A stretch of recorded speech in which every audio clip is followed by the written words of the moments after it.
Hello all. నేను మీ Rachana Srungavarapu. Welcome to federal Telangana.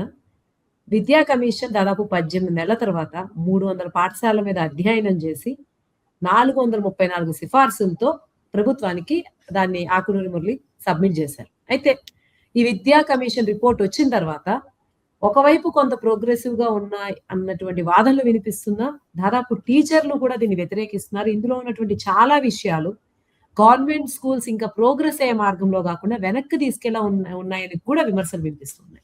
దీనిలో ముఖ్యాంశాలు మనం గమనిస్తే, టీచర్స్ వరకు గమనిస్తే ప్రధానోపాధ్యాయుని డైరెక్ట్‌గా రిక్రూట్‌మెంట్ చేయడం ఒకటి.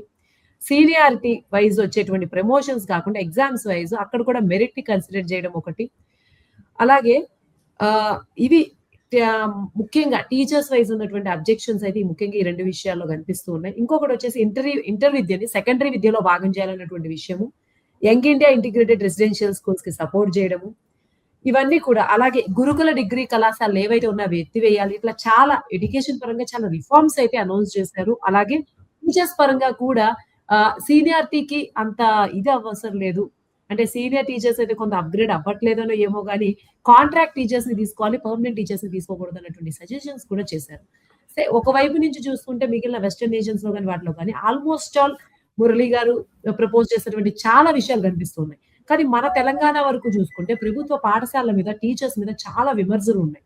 సో ఈ నేపథ్యంలో వాళ్ళు టీచర్స్ వృత్తితో పాటు మిగిలిన పనులన్నీ చేసిన క్రమంలో ఆయన సజెస్ట్ చేసినటువంటి సిఫార్సుల్లో ఎంత వరకు ఆచరణకి సాధ్యమయ్యే ఉన్నాయి. ఏంటి డిఫికల్టీస్ ఉన్నాయి. నిజంగా ఇవి ఇంప్లిమెంట్ చేస్తే తెలంగాణ ఎలా మారుతుంది? ఈ విషయాల గురించి మనతో మాట్లాడడానికి గోసుకొండ శ్రీరాములు గారు ఉన్నారు. Gosukonda Sriramulu garu assistant professor of sociology, Banaras Hindu యూనివర్సిటీలో చేస్తున్నారు. Sriramulu garu, welcome to federal Telangana. So ముందు ఒక ప్రొఫెసర్ గా, అలాగే మీరు శ్రీరాములు గారు, ఫస్ట్ ఆఫ్ ఆల్ తెలంగాణ ఏర్పడిన తర్వాత ఆల్మోస్ట్ కాంగ్రెస్ ప్రభుత్వం వచ్చిన తర్వాత వచ్చినటువంటి ఫస్ట్ విద్యా కమిషన్ కాబట్టి ఈ మార్పును మీరు ఎలా చూస్తున్నారు? ఆయన విద్య వరకు చెప్పినటువంటి రిఫార్మ్స్, టీచర్స్ ని పక్కన పెడదాం, ఆ తర్వాత మాట్లాడుకుందాం. విద్య వరకు ఆయన చెప్పినటువంటి సంస్కరణలు నిజంగా తెలంగాణను మార్చేటువంటి అవకాశం ఎంత? వాటిలో ఉన్న సవాళ్ళేంటి? Thank you for giving me this opportunity.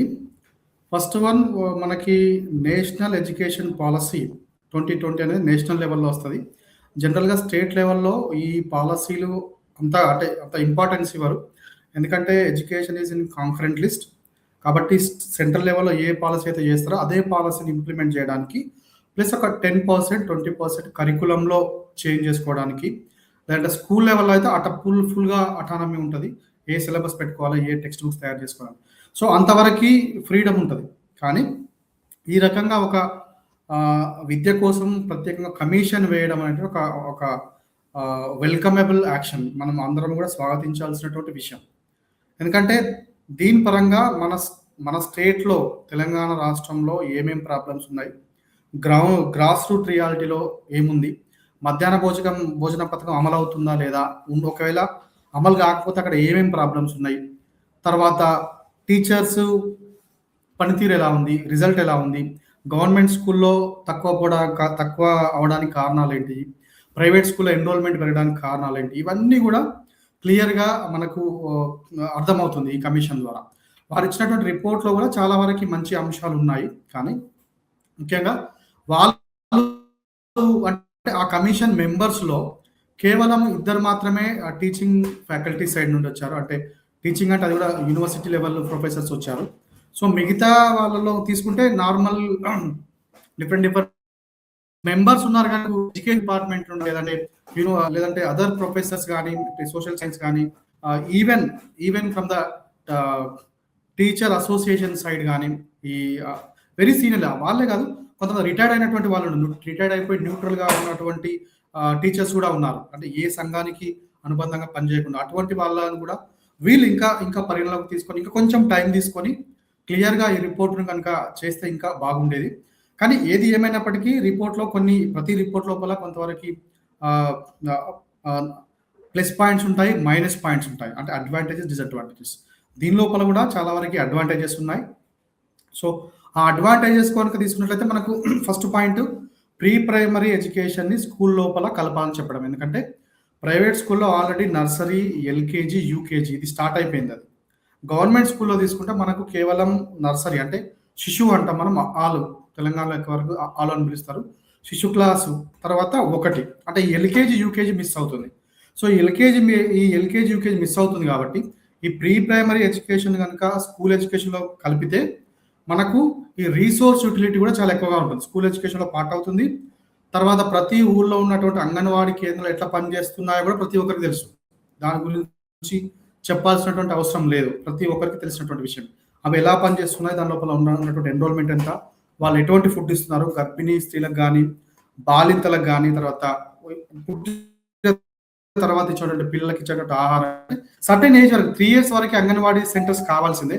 కానీ 3 తర్వాత పిల్లలు ఎప్పుడైతే ఈ నర్సరీ క్లాస్కి వెళ్ళడానికి రెడీ అవుతారో అప్పుడు దాన్ని స్కూల్ ఎడ్యుకేషన్లో కలపడం వల్ల ప్రీ ప్రైమరీ ఎడ్యుకేషన్కి డిమాండ్ వస్తుంది. అంటే ప్రొఫెషనల్స్ రిక్రూట్మెంట్ చేసుకోవడానికి అవకాశం ఉంటుంది. అప్పుడు ఈ నర్సరీ, ఎల్‌కేజీ, యూకేజీకి శిక్షణ పొందినటువంటి ఉపాధ్యాయురాళ్ళు పనిచేయడానికి అవకాశం ఉంటుంది. That is the advantage of this particular thing. And also another important one is pre primary merging అనేది నేషనల్ ఎడ్యుకేషన్ పాలసీ 2020 కూడా సిఫార్సు చేసింది. సో, ఇందువల్ల ఈ ఎన్ఈపి 2020 అనేది మనకి ఆ మార్గదర్శకాల ప్రకారంగా ఈ కమిషన్ కొంతవరకు వాళ్ళని పాటించినట్లే. ఆ తర్వాత మనకి ఇంటర్మీడియట్‌ని కూడా స్కూల్ ఎడ్యుకేషన్‌లో కలపమని చెప్పారు. ఇది చాలా వరకు మంచి ఒక సానుకూలమైనటువంటి రికమెండేషన్. ప్రభుత్వం ఖచ్చితంగా పాటించాల్సినటువంటి అవసరం ఉంది. ఎందుకంటే ఈ రోజుల్లో తీసుకుంటే నేను 2001లో ఇంటర్మీడియట్ చేశాను. హుజూరాబాద్‌లో చేశాను. సో, ఇప్పుడు హుజూరాబాద్ లోపల ఆ టైంలో 2, 3 కాలేజీలు ఉండేవి. గవర్నమెంట్ కాలేజీలో కూడా దాదాపు 1000 మంది, 500-600 మందితో పాటు ఈ ప్రైవేట్ కాలేజీలు కూడా ఉండేది. అంటే ఇందులో ఆల్మోస్ట్ 2 కూడా సమాంతరంగా ప్యారలల్‌గా డెవలప్ అయ్యేది. స్టూడెంట్స్ వెళ్ళేవాళ్ళు. ఇప్పుడు తీసుకుంటే ఈ 20 సంవత్సరాల తర్వాత తీసుకుంటే అసలు గవర్నమెంట్ కాలేజీ లోపల పిల్లలే లేరు. గవర్నమెంట్ జూనియర్ కాలేజీలో. తర్వాత ఈ ప్రైవేట్ కాలేజీ లోపల కూడా ఒకటే కాలేజీ ఉంది ప్రెజెంట్‌గా. పిల్లలందరూ కూడా డైరెక్ట్‌గా హన్మకొండ, వరంగల్, తర్వాత కరీంనగర్, హైదరాబాద్ అంతే. అందరు పోయే కాలేజీలు కూడా ఏంటి మళ్ళీ SR college, Alphores college, Trinity college, Chaitanya, Narayana. ఇప్పుడు ఈ మధ్య మళ్ళీ కొందరు చైతన్య నారాయణలో పనిచేసినటువంటి సీనియర్ టీచర్స్, లెక్చరర్స్ అందరూ కూడా వాళ్ళు సొంతంగా మళ్ళీ కొత్తగా పెట్టుకోవడం. అంటే ప్రతి ఒక్కరికి ఈ ఐఐటి ఎగ్జామ్ అనేది ఒక కామన్ అయిపోయింది. ఐఐటి కోచింగ్ అనేది కామన్ అయిపోయింది. అంతెందుకు స్కూల్ లెవెల్లో కూడా కొన్ని ప్రైవేట్ స్కూళ్ళల్లో మా దగ్గర చదువుకున్న వాళ్ళకి ఐఐటి సీట్లు వస్తున్నాయి, తర్వాత నీట్ ఎంబీబీఎస్ సీట్లు వస్తున్నాయని చెప్పి వాళ్ళు ప్రచారం చేసుకొని వాళ్ళు 6th క్లాస్ 7th క్లాస్ నుండే ఫౌండేషన్ కోర్స్ అని స్టార్ట్ చేశారు. సో, ఇదంతా కూడా మనకి స్కూల్ ఎడ్యుకేషన్ని అంత కమర్షియలైజేషన్ చేయడం జరిగింది. ఈ ఇంటర్మీడియట్‌ని కూడా మనం స్కూల్ ఎడ్యుకేషన్ కలపడం వల్ల మనకి ఈ ఇంటర్మీడియట్ ఎడ్యుకేషన్ అనేది కమర్షియలైజ్ అంటే వ్యాపారీకరణ ధోరణి తగ్గిపోతుంది. నేను ఈ మధ్య ఇక్కడ నాకు ఇన్స్టిట్యూట్ ఆఫ్ ఎమినెన్స్ అని బెనారస్ హిందూ యూనివర్సిటీలో కొంచెం ఫండ్ ఇచ్చారు రీసెర్చ్ చేయడానికి. దానికి నేను తెలంగాణ వ్యక్తిని కాబట్టి తెలంగాణకి ఇక్కడ ఉంటున్నాను కాబట్టి యూపీకి రెండింటి మధ్య కంపేర్ చేస్తున్నాను. ఎలా ఉంది సైన్స్ ఎడ్యుకేషన్ స్కూల్ లెవెల్ ఎలా ఉందని కంపేర్ చేస్తున్నాను. ఈ మధ్య ఒక స్కూల్కి వెళ్ళినప్పుడు అది 12th వరకు ఉంది. వాళ్ళు ఆ స్కూల్ని 1913లో పెట్టారు. 1913లో ఒక రాజావారు ల్యాండ్ డొనేట్ చేస్తే పెట్టారు. ప్రభు నారాయణ దాస్ రాజకీయ కాలేజ్ అది. దానిలో ల్యాబ్స్ చాలా బాగున్నాయి. ఫిజిక్స్, కెమిస్ట్రీ, బయాలజీ, దాంతోపాటు అటల్ టింకరింగ్ ల్యాబ్ కూడా ఉంది అక్కడ. ఏంటంటే ఈ ల్యాబ్ ఉండడం వల్ల ఇంటర్మీడియట్ స్థాయిలో ఉండడం వల్ల టీచర్స్కి ఉండేటువంటి వర్క్ లోడ్ తగ్గిపోతుంది. ప్రీ ప్రైమరీ ఒక లెవెల్, ఆ తర్వాత సెకండరీ గ్రేడ్ టీచర్స్ ఒక ప్రైమరీ టీచర్స్ అంటాం అదొక లెవెల్, థర్డ్ లెవెల్ వచ్చేసి పీజీటీ పోస్ట్ గ్రాడ్యుయేట్ టీచర్స్. ఈ సిస్టమ్ ఆల్రెడీ మనకి కేవీ అంటే కేంద్రీయ విద్యాలయం ఉంది, నవోదయ విద్యాలయ సమితి లోపల ఉంది, తర్వాత మోడల్ స్కూల్ లోపల ఇదే మెథడ్ ఉంది. ఎందుకంటే ఇంటర్మీడియట్ సపరేట్గా వెళ్ళాల్సిన పని లేదు. ఈవెన్ పిల్లలు కూడా 10th క్లాస్ అయిపోయిన తర్వాత ఇంటర్మీడియట్కి వెళ్ళాలంటే కేవలం 2 years. అది పేరుకు మాత్రం 24 నెలలు. కానీ వాళ్ళు చెప్పేటువంటి చదువు కేవలం ఫస్ట్ ఇయర్లో ఒక 5-6 నెలలు చెప్తారు, సెకండ్ ఇయర్లో ఒక 5-6 నెలలు చెప్తారు అంతే. వాళ్ళు చెప్పేటువంటి చదువు మాత్రం 1 year ఉంటుంది. తీసుకునే ఫీజు 2 సంవత్సరాలకు. ఇక వాళ్ళు తీసుకునేటువంటి ఫీజుకు అదుపు ఉండదు. మాదాపూర్ లోపల కాలేజీలో చేర్పేయడానికి దాదాపు సంవత్సరానికి 4-5 లక్షలు. దానిలో కేటగిరీస్ ఉంటాయి. మళ్ళీ టాప్ ఏంటి 10/10 వచ్చిన వాళ్ళకి ఒక పేరు పెడతారు, జూపిటర్ అనో వీనస్ అనో సంథింగ్ లైక్ దట్. తర్వాత సెకండ్ వాళ్ళకి ఇంకొక ఈ రకంగా తీసుకుంటారు. శ్రీరాములు గారు సారీ టు ఇంటరప్ట్. ఎలాగే చెప్తున్నారు గాబట్టి, యాహ్! యాక్చువల్‌గా స్కూల్స్‌లోనే చాలా రకాలుండడం. గవర్నమెంట్ రన్ చేసే వాటిలో గురుకులాలు గావచ్చు. ఇప్పుడు మళ్ళీ అపార్ట్ ఫ్రమ్ గవర్నమెంట్ స్కూల్స్ కాకుండా చాలా రకాల స్కూల్స్ రన్ చేయడం వల్ల జనరల్‌గా ఒక కన్‌ఫ్యూజన్ ఉంటుంది. ఇప్పుడు కొత్తగా వస్తున్న ఈ యంగ్ ఇండియా ఏదైతే ఇప్పుడు ప్రపోజ్ చేసారో young India integrated residential schools ఏంటి? ఈ గురుకులాలేంటి? గవర్నమెంట్ స్కూల్స్ ఏంటి? ఎక్కడ వీటికి డిఫరెన్స్ ఉంటుంది? అన్ని గవర్నమెంటే రన్ చేసినప్పుడు ఎందుకు ఇన్ని టైప్స్? ఎందుకు ఇంత కన్‌ఫ్యూజన్? ఎందుకు వై నాట్ ఒకటే కామన్‌గా ఎందుకుండదు? అసలు దీని వెనక ఉన్నటువంటి ఒక రిఫార్మేటివ్ ఏదైనా ఉందా? దాని వెనక ఉన్నటువంటి ఇంటెన్షన్ ఏంటి? యాక్చువల్లీ గవర్నమెంట్ స్కూల్స్ అనగానే మనకి కేవలం డే స్కాలర్ ఉంటాయి మనకి. సో, పివి నరసింహారావు గారు ఉన్నటువంటి టైంలో ఈ రెసిడెన్షియల్ స్కూల్స్ వచ్చాయి. ముఖ్యంగా సంక్షేమ welfare schools, social welfare schools అంటాం. అది కంప్లీట్‌గా వెనుకబడినటువంటి తరగతులకు చెందినటువంటి పిల్లలకి వాళ్ళు అప్పుడు పేదరికంలో ఉన్నారు కాబట్టి వాళ్ళ కోసము వాళ్ళు స్కూల్‌కి పంపించలేనటువంటి పరిస్థితిలో ఉన్నారు. అంటే డే స్కాలర్‌గా ఉన్నప్పటికీ వాళ్ళ పిల్లల్ని స్కూల్‌కి పంపేయడం అనేది వారికి కొంతవరకు భారం. వాళ్ళు ఇంట్లో ఉంటే ఏదైనా పని చేస్తారు. పని చేయడానికి తీసుకెళ్ళేవాళ్ళు కాబట్టి దాన్ని ఆ డ్రాప్ అవుట్ రేట్ తగ్గియడానికి ముఖ్యంగా ఎస్సీ, ఎస్టీ లోపల డ్రాప్ అవుట్ రేట్ తగ్గియడానికి ఈ వెల్ఫేర్ స్కూల్స్ అని సోషల్ వెల్ఫేర్ స్కూల్స్ స్టార్ట్ చేశారు. అది ఫస్ట్ వన్. అదర్‌వైజ్ అంతకంటే ముందు అన్ని కూడా మనకి గవర్నమెంట్‌లో ఉండే అన్ని స్కూల్స్ అన్ని కూడా డే స్కాలర్ అంటే ఆ తర్వాత వైఎస్ రాజశేఖర రెడ్డి టైంలో ఉన్నప్పుడు కూడా కొన్ని స్కూల్స్ అని వచ్చాయి. ఏంటిది? చాలా మంది పేరెంట్స్ అంతా కూడా ఇంగ్లీష్ మీడియం ప్రిఫర్ చేస్తున్నారు కాబట్టి వాళ్ళు 6th క్లాస్ నుండి కొన్ని సెలెక్టెడ్ స్కూల్స్‌లో వాళ్ళు ఇంగ్లీష్ మీడియం ఇంట్రడ్యూస్ చేశారు. సో, ఆ స్కూల్స్‌లో తెలుగు మీడియం రన్ చేశారు. ఇంగ్లీష్ మీడియం కూడా రన్ చేశారు. అది సెకండ్. సో, దాన్ని బేస్‌గా తీసుకొని వచ్చినటువంటి స్కూల్సే మనకు మోడల్ స్కూల్స్ తర్వాత కాలంలో. ఆ తర్వాత ఈ బీఆర్ఎస్ టైం లోపల కొన్ని ఈ స్కూల్స్ వచ్చాయి. గురుకుల అనేటువంటి పేరుతోటి కొన్ని స్కూల్స్ వచ్చాయి. Equal to social welfare residential schools లాగానే. తర్వాత మోడల్ స్కూల్స్ ఆల్రెడీ చెప్పాను. ఈ కేజీబీవీ అనేదేమో మనకు ఫీమేల్ లిటరసీ రేట్ తక్కువ ఉన్నటువంటి ప్లేస్‌లో, తక్కువ ఉన్న మండలాల లోపల సెంట్రల్ గవర్నమెంట్ వాళ్ళు రన్ చేసేటువంటి స్కీమ్ ఇది. వాళ్ళే అమౌంట్ అంతా ఇస్తారు. మనకి స్కూల్స్ రన్ చేయడానికి కావాల్సిన బడ్జెట్ మొత్తం ఇస్తారు. కాకపోతే ఆ స్కూల్స్‌లో ఉన్నటువంటి వాళ్ళందరూ కాంట్రాక్చువల్. స్టేట్ గవర్నమెంట్ రిక్రూట్ చేస్తారు. బట్ ఫండింగ్ అంతా కూడా సెంట్రల్ గవర్నమెంట్. సో, ఈ రకంగా మనకి వేరియేషన్ అనేది చాలా ఎక్కువ ఉంది. వేరియేషన్ అనేది ఈ స్కూల్స్‌లో వేరియేషన్ అనేది ఎక్కువ ఉంది. సో, ఇన్ని రకాలుగా గురుకుల స్కూల్స్ అయితే లాస్ట్ 10 సంవత్సరాల్లో నియోజకవర్గం లోపల మైనారిటీ అని, ఎస్సీ గురుకులాలు, ఎస్టీ గురుకులాలు, బీసీ గురుకులాలు ఈ రకరకాలుగా స్కూల్స్ ఓపెన్ చేయడం వల్ల పిల్లలంతా కూడా పేరెంట్స్ అంతా కూడా అక్కడ ఇంగ్లీష్ మీడియం దొరుకుతుంది. ప్లస్ కొంచెం హాస్టల్ ఫెసిలిటీ ఉంది. స్టాండర్డ్ ఉన్నది. అక్కడ మీరు ఇంతకుముందే చెప్పినట్టుగా ప్రిన్సిపాల్స్ కూడా డైరెక్ట్ రిక్రూట్మెంట్ కావడం జరిగింది. సో, అక్కడ కొంత సూపర్విజన్ ఎక్కువగా ఉంటుంది. పిల్లలకు మంచి పౌష్టికాహారం, మంచి విద్య ఉంటుంది.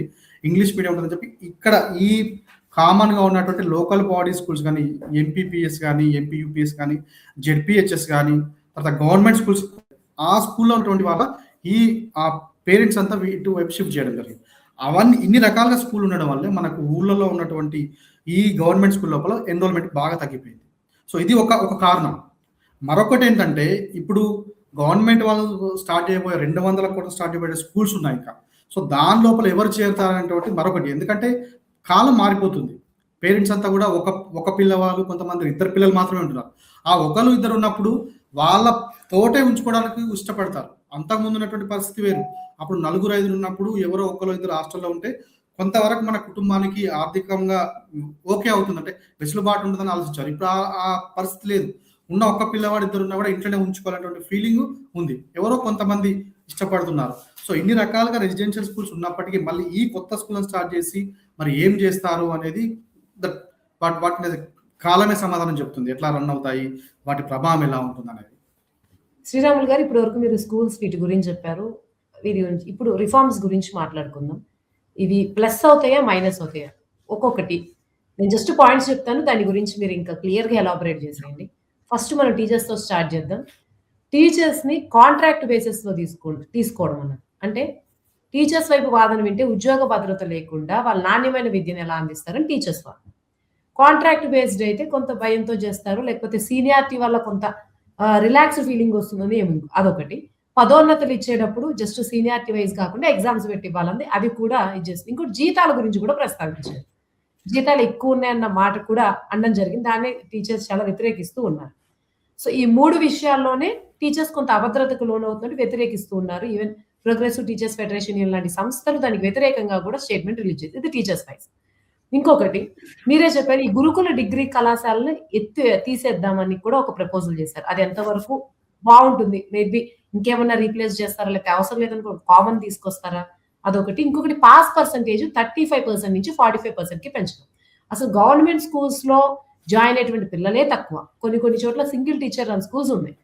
అలాంటప్పుడు మనం చాలా సార్లు ఎవ్రీ టైం రిపోర్ట్స్ వస్తూనే ఉంటాయి. ఎవ్రీ ఫిబ్రవరికో, జనవరికో పాస్ పర్సెంటేజ్ తెలుగు చదవలేకపోతున్నారు, మ్యాథ్స్ నెంబర్స్ రావడం, ఇవన్నీ చూసినప్పుడు మినిమం పాస్ అయ్యే పర్సెంటేజ్ తక్కువ ఉన్నప్పుడు, ఎన్రోల్మెంట్స్ కూడా తక్కువ ఉన్న క్రమంలో ఇది పెంచడం అన్నది ఇక్కడ అంటే ఇవన్నీ కూడా రిఫార్మ్స్ బాగున్నాయి. కానీ తెలంగాణకి ఇవి ఎంతవరకు అప్లికబుల్ అవుతాయి ఇప్పుడు ఉన్నటువంటి పరిస్థితిలో teachers wise and students wise? దాని గురించి చెప్పండి. అలాగే టీచర్స్ కి పదోన్నతులు ఇచ్చేటప్పుడు పిల్లల పెర్ఫార్మెన్స్ కూడా కన్సిడరేషన్ లో తీసుకోవాలి. దాంతోపాటు వాళ్ళ ఎగ్జామ్స్ కూడా రాయాలి. సో ఇవన్నీ ఇప్పుడు తెలంగాణ దాంట్లో ఎంతవరకు ఈ రిఫార్మ్స్ పాజిటివ్ గా ఇస్తాయి, కొంత టీచర్స్ ని కూడా సేఫ్ గా ఫీల్ అయ్యేలా చేస్తాయి అనుకుంటున్నాను. Okay. First one I will start with salary ఎక్కువ ఉన్నాయని చెప్పారు కదా. సో అక్కడ ఆయన ఐ థింక్ చైర్మన్ గారు ఈ మధ్య దానికి మళ్ళీ నిన్ననో మొన్ననో దానికి క్లారిటీ ఇచ్చారు. అంటే ఇది ఇప్పుడు ఉన్నటువంటి ఆల్రెడీ ఎగ్జిస్టింగ్ టీచర్స్ కాదు, రాబోయే రిక్రూట్మెంట్లలో దానిపైన సమీక్ష చేయాలని చెప్పారు. సో అది ఏది ఏమైనప్పటికీ శాలరీ విషయం అనేది కమిషన్ సంబంధం లేనటువంటి విషయం. ఫస్ట్ వన్, శాలరీ అనేది స్టేట్ గవర్నమెంట్ ఎంప్లాయీస్ కి on par state government employees pay revision commission చూసుకుంటుంది. యూనివర్సిటీ లెవెల్లో ఉన్నటువంటి వాళ్ళ లైక్ మేము కానీ డిగ్రీ కాలేజ్ లెక్చరర్స్ అందరికీ కూడా సెంట్రల్ గవర్నమెంట్ యూజీసీ వాళ్ళు చూసుకుంటారు. సో ఇప్పుడు now we're going with 7th pay commission. So government of India is planning to go implement 8th pay commission. అట్లా గవర్నమెంట్ని బట్టి అట్లాగే ఇప్పుడు ఉన్నటువంటి టీచర్స్ కి స్టేట్ గవర్నమెంట్ ఉన్నటువంటి గవర్నమెంట్ టీచర్స్ అంతా కూడా ఇప్పుడు పిఆర్సి ఏది అమల్లో ఉందో దాన్ని బట్టే వస్తుంది శాలరీ అనేది. కాబట్టి టీచర్స్ కూడా దానిపైన ఎక్కువగా ఫోకస్ చేసి దానిపైన మాట్లాడాల్సినటువంటి అవసరం కూడా లేదు. ఎందుకంటే అదంతా గవర్నమెంట్ చేతిలో ఉంటుంది. గవర్నమెంట్ వాళ్ళు just they recommended, you have to do అనేది ఎక్కడ ఉండదు. రికమెండేషన్స్ ఉన్నప్పుడు రికమెండేషన్స్ ఎన్నో చేస్తారు మంచి కోసము, అంటే మంచి కోసమో దేనికోసం వాళ్ళకి తోచినటువంటి వాళ్ళకి అనిపించినటువంటి పాయింట్స్ని బట్టి చేస్తారు. చివరగా తీసుకోవాల్సింది గవర్నమెంట్ డిసిషన్ తీసుకోవాలి. సో అందుకని టీచర్స్ ఈ శాలరీ గురించి పెద్దగా వరీ కావాల్సినటువంటి పని లేదు. గవర్నమెంట్ అనేది ఎప్పుడు కూడా టీచర్ శాలరీ ఎవరిని తగ్గించారు, ఎప్పుడైనా ముందుకు పోవడానికి చూస్తారు ఉన్నటువంటి శాలరీ. ఎందుకంటే మనకు ఈ ద్రవ్యోల్బణం పెరుగుతూనే ఉంటుంది, జీవన ప్రమాణాలు పెరుగుతూనే ఉంటాయి, కాస్ట్ ఆఫ్ లివింగ్ పెరుగుతుంది. ఆ కండిషన్స్ బట్టి పిఆర్సీ చేస్తారు. That is number 1. Second one is ఇంకొకటి, టీచర్స్ శాలరీలు తగ్గియడం కాదు అసలు నాకు కావాల్సింది, టీచర్ శాలరీస్ పెంచాలి. ఎందుకంటే ఈ రోజుల్లో మీకు ఇంతకుముందే చెప్పాను, చాలా మంది యూత్ కూడా అందరూ సాఫ్ట్వేర్ ఇండస్ట్రీ వైపు వెళ్తున్నారు. ఎందుకంటే మనకు శాలరీ అక్కడ చాలా ఎక్కువ. సాఫ్ట్ యూత్ కూడా కాదు, టాలెంటెడ్ యూత్ అంతా కూడా ఈ సాఫ్ట్వేర్ అని చెప్పి డిఫరెంట్ సైన్స్ కోర్సెస్ వైపు, ఇంజనీరింగ్ వైపు వెళ్ళిపోతున్నారు. సో దాన్ని అడ్డుకట్ట వేసి టాలెంటెడ్లో ఉన్న వాళ్ళని కూడా ఈ టీచింగ్ ఫీల్డ్లోకి ఎలా తీసుకురావాలనేది మనం ఆలోచించాలి. అది ఇంపార్టెంట్ పాయింట్. టీచర్ శాలరీస్ ఎక్కువగా ఉన్నప్పుడే మెరిటోరియస్ స్టూడెంట్స్ కూడా, మెరిటోరియస్ క్యాండిడేట్స్ కూడా టీచింగ్ ఫీల్డ్ వైపు మెగ్గు చూడడానికి అవకాశం ఉంటుంది. అది మిస్ అవుతుంది.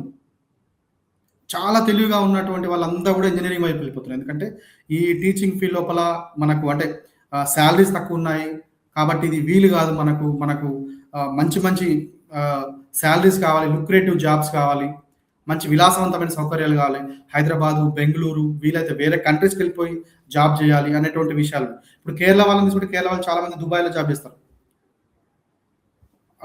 ఆస్ట్రేలియాలో జాబ్ చేస్తారు, అమెరికాలో జాబ్ చేస్తారు, డిఫరెంట్ కంట్రీస్. ఎందుకంటే అక్కడ పే స్కేల్ ఎక్కువ. ఇక్కడ తీసుకుంటే మనకి కొన్ని కంట్రీస్ ఉన్నాయి, నేను అది సింపుల్ డేటా అంటే అథెంటికేటివ్ డేటా, ఏ కంట్రీస్ లోపల టీచర్ సాలరీస్ ఎక్కువ ఉన్నాయంటే మనకు లగ్జంబర్గ్లో సంవత్సరానికి 65,87,000, అంటే మన కరెన్సీలో తీసుకుంటే, మన కరెన్సీలోనే ఆ కరెన్సీ చెప్తున్నాను నేను, అక్కడ కాస్ట్ ఆఫ్ లివింగ్ డిఫరెంట్గా ఉంటుంది, but as an average. Okay, Luxembourg, Germany, Denmark, Australia, Netherlands, Turkey, USA, ఇటువంటి కంట్రీస్ లోపల చాలా ఎక్కువ సాలరీ. అగైన్ విత్ ఇన్ మన కంట్రీలో తీసుకుంటే మనకు ఢిల్లీ, మహారాష్ట్ర, కేరళ, ఈ స్టేట్స్ లోపల ఎక్కువ సాలరీస్ ఉన్నాయి. సో మనం ఎక్కడో మధ్యలో ఉంటాం, 8th position, 9th position, 10th position ఉంటాం. కాబట్టి టీచర్స్కి ఇచ్చే శాలరీస్ ఎక్కువ కానే కాదు, దానికి ఎటువంటి రేషనాలిటీ లేదు. ఓకే. తర్వాత అసలు ఈ టీచర్ సాలరీస్ అనేటువంటిది నాకు తెలిసి ఇది మిస్‌ఇంటర్‌ప్రిటేషన్ అయినట్టుంది. అసలు టీచర్ సాలరీస్ అనేది ఈ జీన్ డ్రెజెంట్ అయినటువంటి ఆయన మధ్య ఫారిన్ రీసెర్చర్. ఆయన ఎడ్యుకేషన్ పైన రీసెర్చ్ చేశాడు. ఆయన ఏం చెప్పాడంటే ఎడ్యుకేషన్ పైన ఇన్వెస్ట్‌మెంట్ చేసేటువంటి అమౌంట్‌లో 70-90% is going for the teacher salaries అని చెప్పాడు. ఎక్కువ అమౌంట్ ఒక 100 కోట్లు ఖర్చు పెడుతున్నామంటే దానిలో నుండి 70 కోట్లు 80 కోట్ల వరకు సాలరీస్కే వెళ్ళిపోతుంది. తర్వాత అంటే డెవలప్మెంట్ చేయడానికి డబ్బులు తక్కువగా ఉన్నాయనేటువంటి విషయాన్ని చెప్పాడు ఆయన.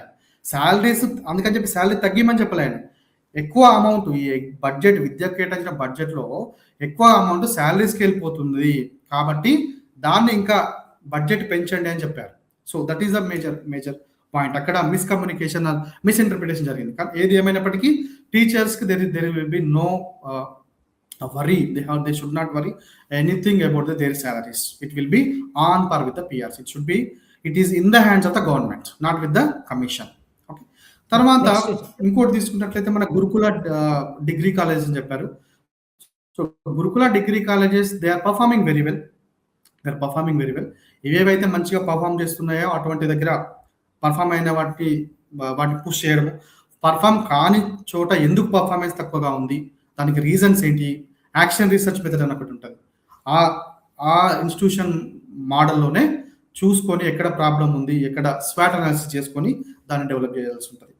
తర్వాత లో పర్ఫార్మెన్స్ స్కూల్స్ కూడా ఉన్నాయి కొంతవరకు. మన టైం లోపల మేము చదువుకున్న టైంలో 7th క్లాస్ కూడా బోర్డ్ ఎగ్జామ్స్ ఉండేవి. సో 7th క్లాస్లో కూడా ఫెయిల్ అయ్యేవారు. మా టైంలో నాది 10th 98, 99. మాకంటే ముందు ఒక 10 సంవత్సరాల కింద 7th క్లాస్ ఫెయిల్ అయిన వాళ్ళు కూడా ఉన్నారు. అంటే అంత స్ట్రిక్ట్గా ఉండేది మెథడ్, క్వాలిటీ కూడా ఉండేది.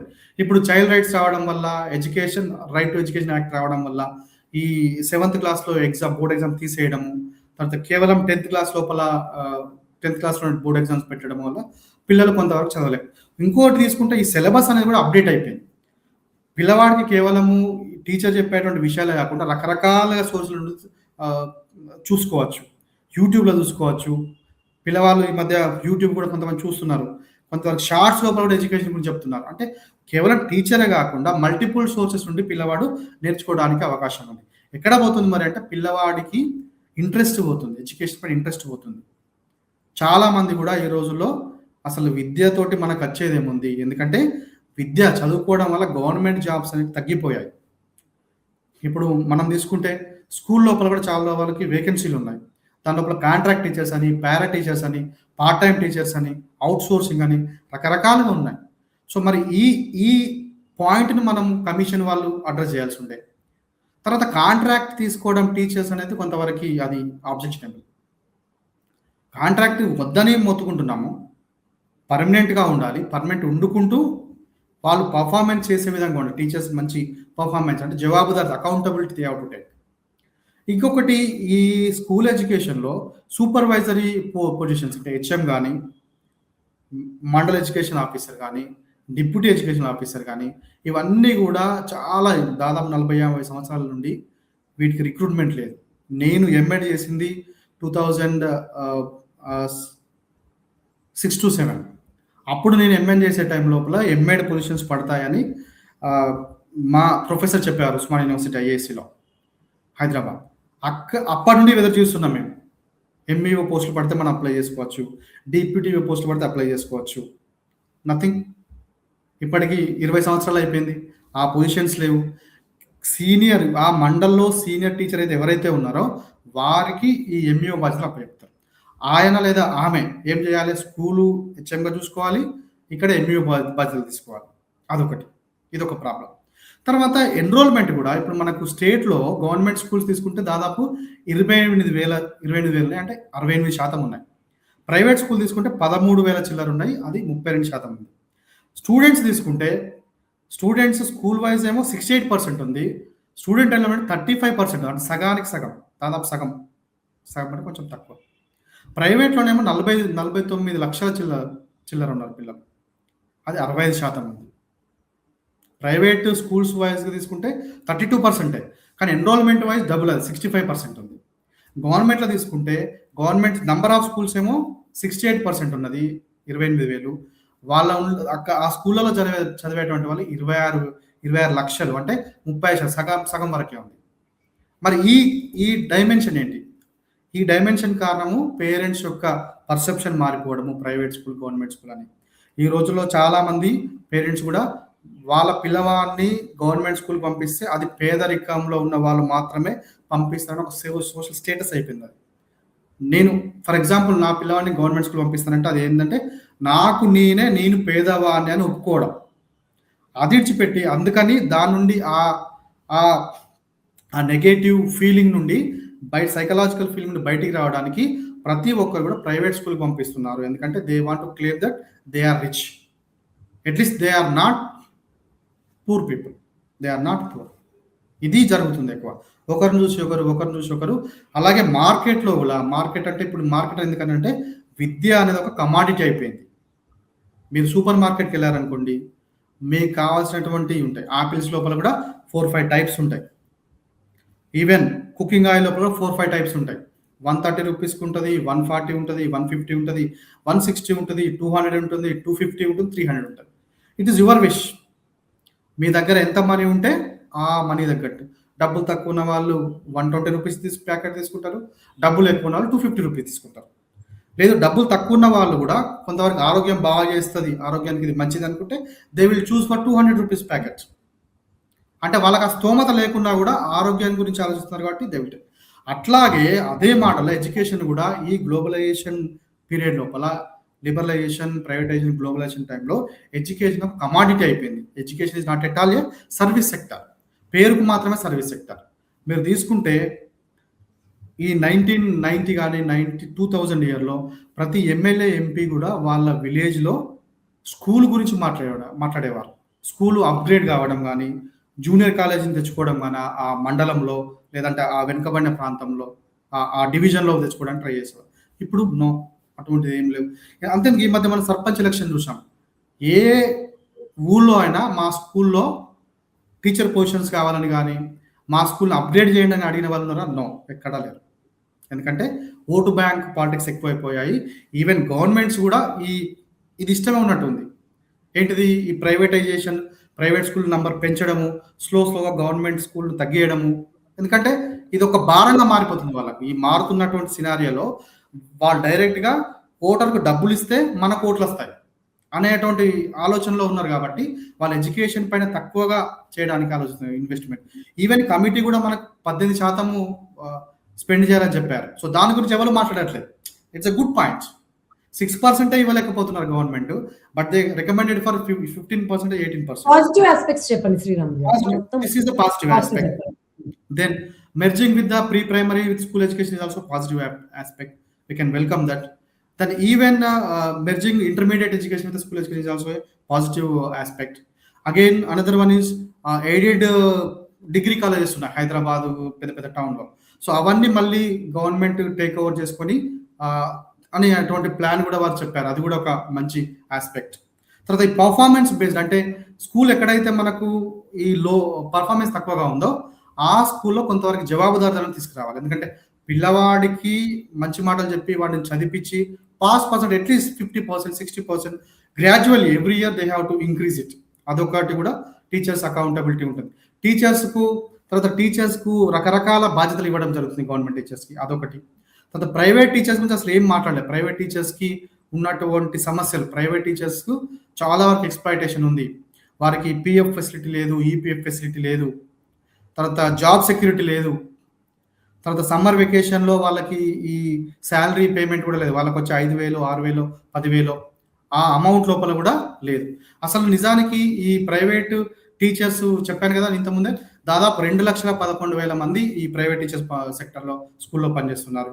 గవర్నమెంట్లో ఏమో 1,54,000. అంటే చూడండి, ప్రైవేట్స్ ఒకప్పుడు గవర్నమెంట్లో ఎక్కువగా ఉన్నటువంటి స్టూడెంట్స్, టీచర్స్, ఇప్పుడు ప్రైవేట్ సెక్టర్ లోపల స్టూడెంట్స్ ఎక్కువైపోయారు, టీచర్స్ ఎక్కువయ్యారు. మరి ప్రైవేట్ సెక్టర్ కంప్లీట్గా మర్చిపోయి మనము క్వాలిటీ ఎడ్యుకేషన్ తీసుకురావడానికి అవకాశం ఉంటుందా? తెలంగాణ సమాజాన్ని డెవలప్ చేయడానికి అవకాశం ఉంటుందా? వీళ్ళు కాలే కాదు. రెండింటి గురించి ఆలోచించాలి. ఈ కమిషన్లో ఎక్కువగా గవర్నమెంట్ టీచర్స్ గురించి మాత్రము, గవర్నమెంట్ స్కూల్ గురించి మాట్లాడారు. ప్రైవేట్ టీచర్స్ కంప్లీట్గా గాలికి వదిలేశారు. వాళ్ళ టీచర్స్, ప్రైవేట్ టీచర్స్ యొక్క జీతపత్యాలు కానీ, ప్రైవేట్ టీచర్స్ యొక్క రెగ్యులేషన్ గురించి కానీ మనం మాట్లాడలేదు. చివరగా మేబీ ఆ రోజు చెప్పారు ఫీ రెగ్యులేషన్ కోసము ఒక కమిటీ వేస్తామని. అది ఆల్రెడీ ఉంది.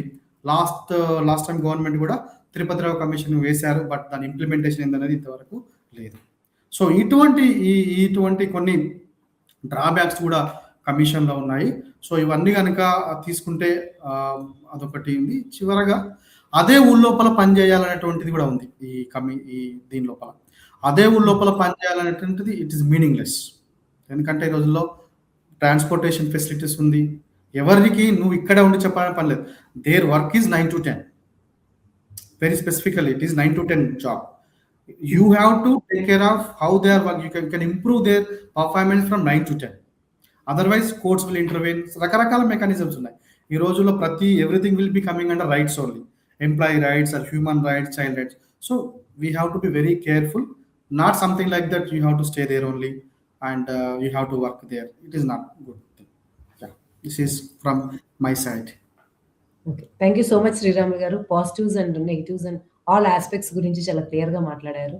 ఇంతటితో ఈ చర్చను ముగిద్దాం. Thank you so much.